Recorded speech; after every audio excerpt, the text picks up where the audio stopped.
Get out. My son deserves better than you. Victoria screamed, throwing more of my clothes into the rain. I stood on the driveway, watching as she ruined my things, a cruel smile on her face. The silk blouse James gave me for our anniversary landed in a muddy puddle. My name is Emma, and at 34, I was watching my mother-in-law of 8 years destroy my life. What she didn't know was that the security cameras I had installed a month ago were recording everything. "You're just a gold digger," she shouted over the storm. James finally sees the truth. She came out again, this time holding my jewelry box. My heart sank. My late mother's wedding ring was in there. "Victoria, please," I said calmly. "Let me pack my things." She laughed loudly. "Pack? You should crawl away with nothing, just like when you came here." Lightning lit up the sky as Victoria stood in the doorway of the home I'd lived in for years. Behind her, I saw James in his study, pretending not to see what was happening. Looking back, I should have seen this coming. Victoria had always disliked me. Lately, James had been distant too. Late nights at work. Secret phone calls. But I'd been focused on my job as a child psychologist, believing our marriage was strong. I was wrong. "Why are you doing this?" I asked, though I already knew. Victoria never thought I was good enough. Now it looked like she had finally turned James against me. "Don't act innocent," she snapped, throwing my jewelry box to the ground. It popped open, and the contents spilled into the mud. I stepped forward to get my mother's ring. But then she said something that froze me. "James already signed the divorce papers. You get nothing, no money, no house, nothing," she said, almost gleefully. "You should have signed that prenup." The prenup. The one she pushed before the wedding. The one James said I didn't need to sign. The one that somehow reappeared last month, already signed with my name. I looked up at the tiny red light of the hidden camera by the porch. A month ago, things had started feeling off. That's when I installed the cameras, with sound recording too. What they captured was enough to change everything. "You're right," I said quietly. "I should leave." She looked surprised. She wanted a fight, tears, begging. Instead, I calmly picked up my mom's ring, wiped it off, and slid it onto my finger. "That's it?" she asked, suspicious. "You're just going to walk away?" I looked up at the house one last time. "Yes, Victoria, I'm leaving, but we'll talk again soon." She slammed the door behind me as I walked to my car. Thunder rumbled as I drove away, leaving my things behind in the rain. What she didn't know was that I wasn't just walking away. I was getting ready to fight back. The cameras had recorded everything. Her sneaky late-night visits. Her telling the housekeeper how to get into my computer. The man who forged my signature on the prenup. Most importantly, they recorded her talking about the divorce papers, papers I hadn't even seen. But now I had proof they were fake. I drove through the rain to the small apartment I secretly rented last week after seeing the first batch of footage. Once inside, I opened my laptop and connected to the security system. The cameras were still running. On the screen, I saw Victoria smiling as she made a phone call. "It's done," she said. She fell for it. Once James announces his engagement to Sophia next week, she can't do anything. Sophia, the secretary Victoria had personally hired 3 months ago. Now, the puzzle pieces were coming together. I picked up my phone and called a number I'd saved weeks ago. "Diana, it's Emma. I think it's time we had that meeting." "Yes, I have the proof. Everything you suspected about Victoria and the company money. I can show it all." Diana, one of the senior partners at James's firm, had approached me last month. She thought someone was stealing from the company but had no evidence. Now we had plenty. I ended the call and looked at my reflection in the window. I didn't see a broken woman. I saw someone ready to fight back. Victoria thought she won. She thought she got rid of the daughter-in-law she hated. But she had no idea that her little performance tonight had just started her downfall. I started downloading the security footage.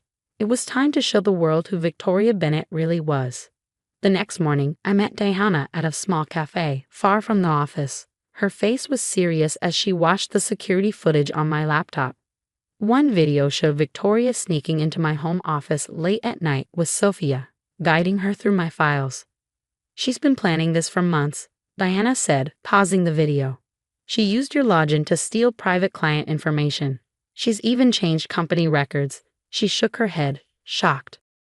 "And there's more," I said, clicking on another video. In it, Victoria was in my kitchen at 3 a.m. with a man, practicing my signature. She faked my name on a bunch of documents. One of them is the prenup. Diana frowned. A prenup that suddenly shows up 8 years into the marriage? That's not legal. I nodded, sipping my cold coffee. She told James I signed it before our wedding. Said it had just been lost all this time.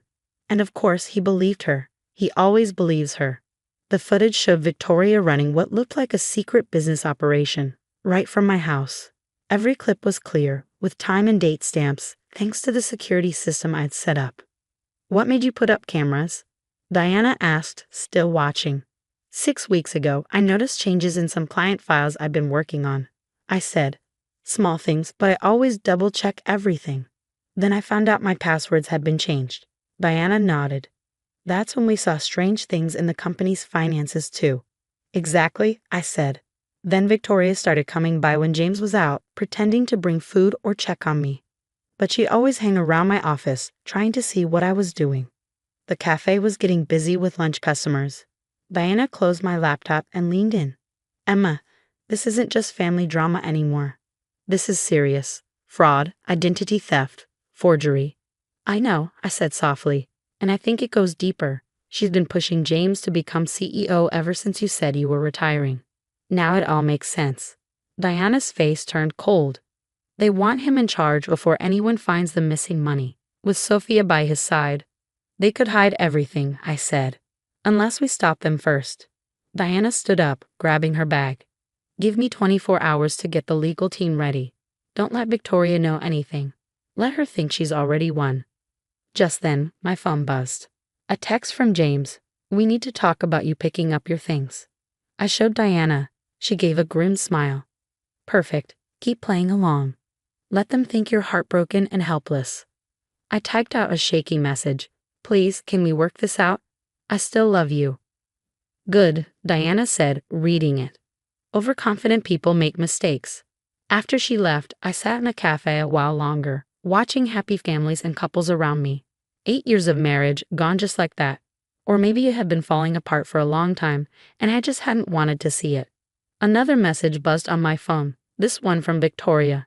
Don't bother trying to contact James. He's busy planning his future with someone worthy of the Bennett name. I could almost hear her smug voice in those words. But she had no idea. I was planning too. Back at my temporary apartment, I spent the afternoon going through more footage. Something about Victoria's late-night visits didn't sit right with me. I watched closely, again and again. Then I saw it. In one video, Victoria showed her secret visitor some papers. The camera caught our reflection in the kitchen window. A logo, one I recognized. It belonged to one of our biggest business competitors. My hands shook as I zoomed in. This wasn't just about stealing from the company or breaking up my marriage. Victoria was selling company secrets. I grabbed my phone and called Diana. I found something else, I said quickly. It's worse than we thought. She told me to meet her in an hour. Be careful, Emma. If Victoria finds out what you know. I looked around my apartment, suddenly uneasy. I will. See you soon. Just before I left, another text came through from James. I'm sorry it had to end this way. Mother says you'll get the papers tomorrow. Please don't make this difficult. I stared at it for a moment. I felt angry, sad, but more than anything, I felt ready. Oh, James, I whispered. I'm not going to make this difficult. I'm going to make it impossible. I grabbed my keys and walked out the door. It was time for the Bennetts to see exactly who they were dealing with. The next morning, everything changed. I sat in Diana's office alongside her legal team, watching as Victoria and James were escorted in by security. Victoria's usual confident smirk faltered when she saw me. What is she doing here? Victoria demanded, her voice sharp.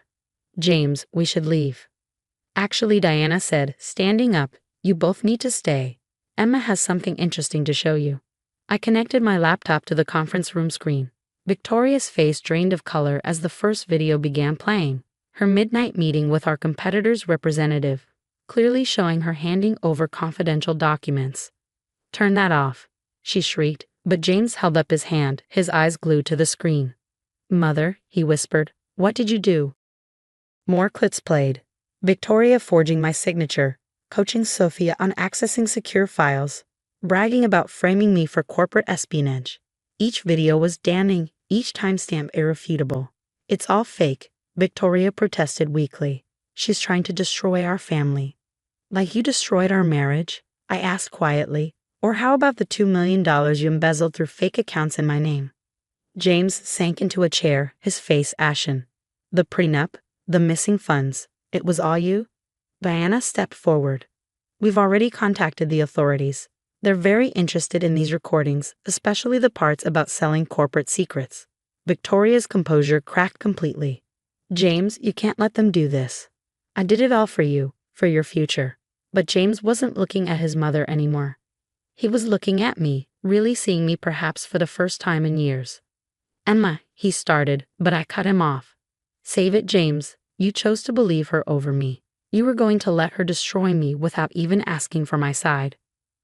Deanna's legal team presented the evidence. Documented fraud, corporate espionage, forged signatures. Victoria's scheme unraveled spectacularly in that conference room. Officers are waiting downstairs, Diana announced.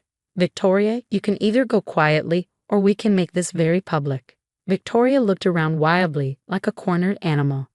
Then she did something unexpected. She laughed. You think you've won, she sneered at me. You've got nothing. It's your word against mine, and the Bennett name still means something in this town. I smiled calmly. Actually, Victoria, it's not my word. It's yours. Every confession, every scheme, every threat, all recorded in perfect HD quality. The police led Victoria away in handcuffs, her threats echoing down the hallway. James remained behind, looking lost. The divorce papers, he said finally. They weren't real, were they? No, I replied. But don't worry. The real ones will be on your desk this afternoon. 6 months later, I sat in my new office at the firm, now serving as head of legal compliance, a position Deanna created specifically to prevent future fraud attempts. Victoria was serving time for corporate espionage and fraud. Sophie had turned state's evidence, revealing even more of Victoria's schemes. James tried to apologize, sent letters begging for reconciliation. But some betrayals can't be undone. The divorce was finalized quietly, and with Diana's help, I received a fair settlement. My security cameras had caught one final scene the night Victoria threw me out. Her confession to James about their plans, his weak protests, his ultimate surrender to her demands. It helped me understand that I hadn't just lost a husband. I'd never really had one. He'd always belonged to Victoria first. Ready for the board meeting? Diana asked, poking her head into my office. I gathered my files and smiled. Ready. As we walked to the conference room, I caught my reflection in a window. The woman looking back wasn't a victim or a pushover. She was a survivor who turned the tables on those who tried to destroy her. Victoria thought she could take everything from me that night in the rain. Instead, she lost everything herself. Sometimes the best revenge isn't about getting even. It's about getting stronger. The security cameras didn't just save my reputation. They showed me who I really was. And that woman, she was just getting started.